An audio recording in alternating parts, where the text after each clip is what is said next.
What's up, my friends? This is First Down Media back again, and oh boy, things are heating up in Cleveland. Kevin Stefanski just spoke out again about Dylan Gabriel, but something felt off. Even Tony Grossi and Tony Rizzo caught it, those tiny slips, that hesitation.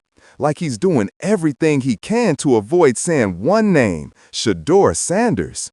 Fans see it, reporters see it, and now we're breaking it all down. Hit that like button and let's talk about what Stefanski's really hiding.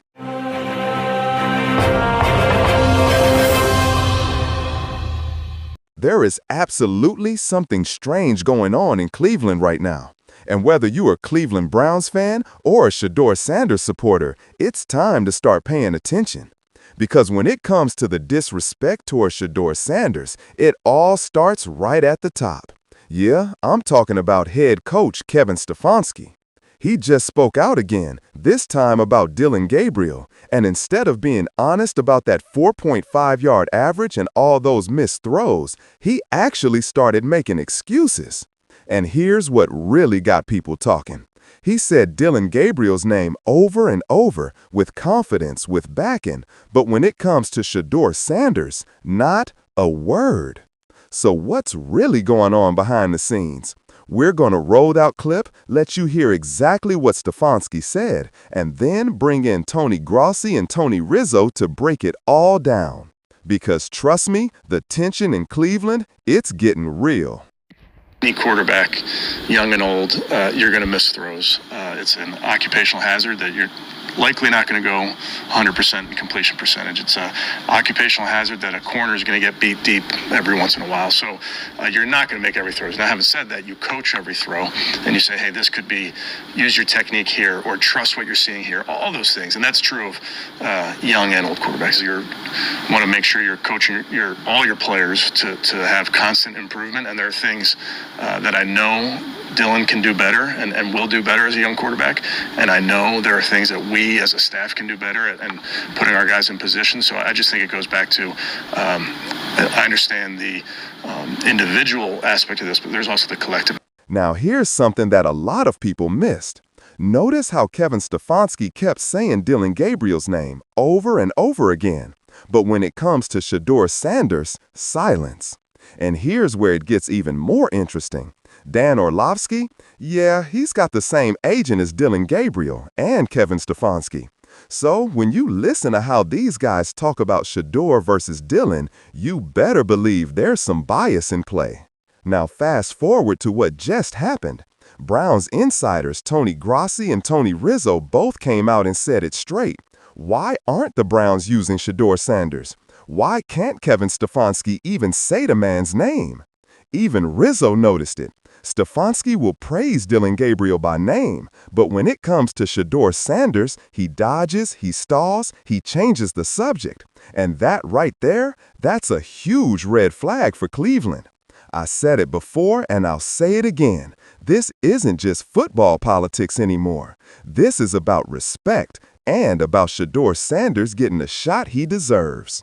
Even Skip Bayless called it out. He wants fans, you guys, and every real Browns fan watching this to boycott for Shedeur Sanders. Because that might be the only way he breaks through this trap Cleveland and the NFL have put around him.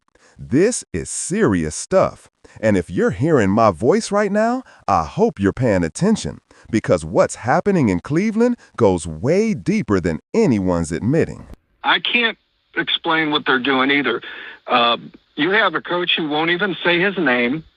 And do you realize that ever since our Justin Cooper broke the viral video interview of Shedeur, right, where he said, I'm better than what I see out there and all that, they have stationed a PR rep at all times watching Shedeur in the locker room to make sure to intercept, let's say, any interview attempt.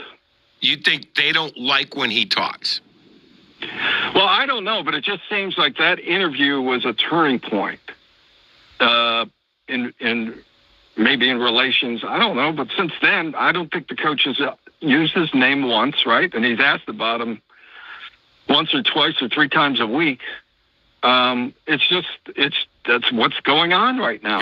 All I see is a bunch of dudes sitting around going, why are you not playing Shedeur? And why are you about it?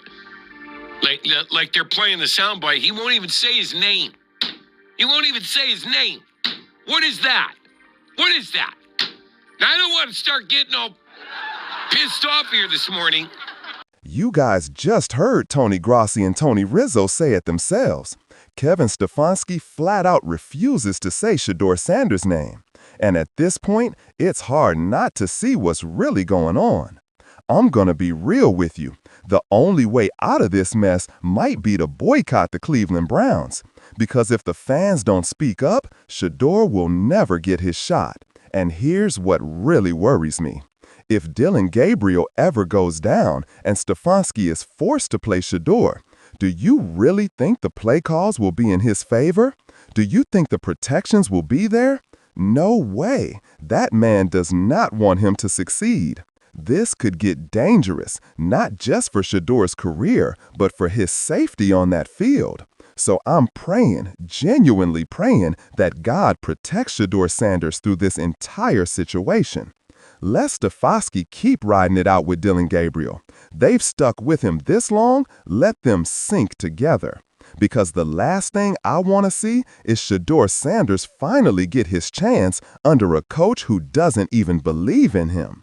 So if you're with me, hit that like button, subscribe to the channel, and turn on those notifications because we're going to keep shining a light on what's really happening in Cleveland. Drop your thoughts in the comments. Do you think Stefanski's holding Shedeur back? Until next time, this is First Down Media, and we're just getting started.